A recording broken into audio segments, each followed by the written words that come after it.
साथियों नमस्कार, आप सभी देखना शुरू कर दिए थैंक्स बिहार। तो अभी आप लोग जान रहे हैं कि बिहार में एक नए नवेली पार्टी बनकर के तैयार हुआ है। उसका नाम है जन सुराज पार्टी, जिसका सूत्रधार है प्रशांत किशोर जी। और वो कहते हैं कि प्रशांत किशोर के साथ साथ बिहार के 1 करोड़ लोग इनके सूत्रधार हैं, इनके संस्थापक हैं। जिस पार्टी का गठन जो है 2 अक्टूबर 2024 को हुआ था। आज जो है प्रशांत किशोर जी बेगूसराय में जा करके एक जनसभा करते हैं और उस जनसभा में कन्हैया कुमार के लेकर के क्या टिप्पणी करते हैं, वहां के जनता से क्या वादे करते हैं, वहां के जनता को बारे में क्या बोलते हैं, आप लोग वीडियो में आगे देखिए। उसके बाद फिर मैं बताऊंगा कि इसका तोड़ क्या है। तो आप लोग वीडियो को पूरा देखिए। करीब से देखा है, ये लोग जन सुराज परिवार का जब हिस्सा बन रहे हैं, सोचने समझने जांचने परखने के बाद जुड़ रहे हैं। कहीं न कहीं जन सुराज की सोच की यही ताकत है। पिछले 2-2.5 वर्षों से हम लोग यही कह रहे हैं कि सत्य की एक अपनी ताकत है, उस पर जितना भी कीचड़ उछालोगे उससे कोई फर्क नहीं पड़ने वाला है। धीरे धीरे लोगों को पता चलेगा कि सही रास्ता कहाँ है, कौन सा दल, कौन सी व्यवस्था उनके और उनके बच्चों के भविष्य के लिए बेहतर हो सकती है। जहाँ तक रह गई बात चुनाव की, बिहार जीतने की, बिहार बदलने की, व्यक्तिगत तौर पर मैं रोज कहता हूँ, हमारे लिए जन सुराज या ये प्रयास एमएलए बनना, मंत्री बनना, बिहार की सरकार में शामिल होना, ये हमारा जीवन का उद्देश्य नहीं है। इसलिए जन सुराज नहीं बनाए। जिसको थोड़ी बहुत भी राजनीति की समझ है वो जानता है कि अगर हमको एमएलए एमपी बनना होता, मंत्री बनना होता, तो उसके लिए इस तरह के किसी प्रयास की जरूरत नहीं है। आप जिस राज्य का नाम ले लीजिए, उसी राज्य से हम एमपी एमएलए बन सकते हैं, कोई पार्टी बना लेगा। हम यहाँ पर ये जो व्यवस्था शुरू कर रहे हैं, इस देश में गांधी के आदर्शों पर, व्यवस्थित तरीके से गांधी के आदर्शों पर चलने वाला एक कोई विकल्प बने, भले छोटा प्रयास है। आज ये आपको छोटा पौधा दिख सकता है, लेकिन जब कोई भी चीज आप शुरू करते हैं वो छोटा ही होगा। एवरेस्ट पर चढ़ने के लिए भी आपको नीचे से ही शुरू करना है। तो हमारी जो सोच है, ये व्यवस्था जो हम लोग बना रहे हैं, अगर आपको बीजेपी के विचारधारा पर आधारित राजनीतिक व्यवस्था से लड़ना है, तो हम लोग देख रहे हैं पिछले 10-15 साल से ये कहीं का ईंट कहीं का गारा जोड़कर आपको लड़ाई नहीं लड़ सकते हैं। भाजपा विचारधारा आधारित एक राजनीतिक व्यवस्था है। तो अगर विचारधारा आधारित भाजपा से लड़ना है तो आपको लोहे को लोहा काटता है, विचारधारा आधारित ही राजनीतिक व्यवस्था बनानी पड़ेगी। और इस देश में जब आपको भाजपा के विचारधारा से लड़ना है तो गांधी ही एक वो विचारधारा है जिससे कि उसका मुकाबला किया जा सकता है। तो जन सुराज बिहार में चुनाव लड़के सत्ता में काबिज होने का अभियान नहीं है।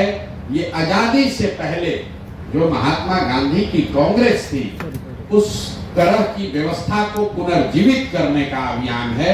ये अभियान है उन सारे बिहार के लोगों के लिए जो समझते हैं कि बिहार में विकल्प के अभाव में पिछले 30-35 साल से लालू जी के डर से भाजपा को और भाजपा के डर से लालू जी को जो वोट देने की परिपाटी चली आ रही है, जो राजनीतिक बंधुआ मजदूरी का माहौल है, उससे अगर अपने और अपने बच्चों को निकालना है तो एक नई व्यवस्था बनानी पड़ेगी।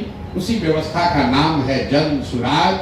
जन सुराज किसी व्यक्ति का दल नहीं है, ये प्रशांत किशोर का दल नहीं है, किसी जाति किसी समाज का दल नहीं है, किसी परिवार का दल नहीं है। ये बिहार के उन सारे लोगों का दल है जो चाहता है कि बिहार में भी ये राजनीतिक बंधुआ मजदूरी खत्म हो, बिहार में भी अपने बच्चों, हम लोग के बच्चों के लिए पढ़ाई और रोजगार हो, बिहार भी देश के अन्य कई राज्यों की तरह विकास की दौड़ में शामिल हो। जो लोग भी ये सोच रखते हैं वो जन सुराज के मालिक मुखिया हैं। आज प्रशांत किशोर इसके चेहरा के तौर पर दिख सकते हैं। आज से 5 वर्ष के बाद, 10 वर्ष के बाद संभव है कि प्रशांत किशोर से भी काबिल कोई व्यक्ति जो इसी बिहार का हो जो इस दल का नेतृत्व करेगा।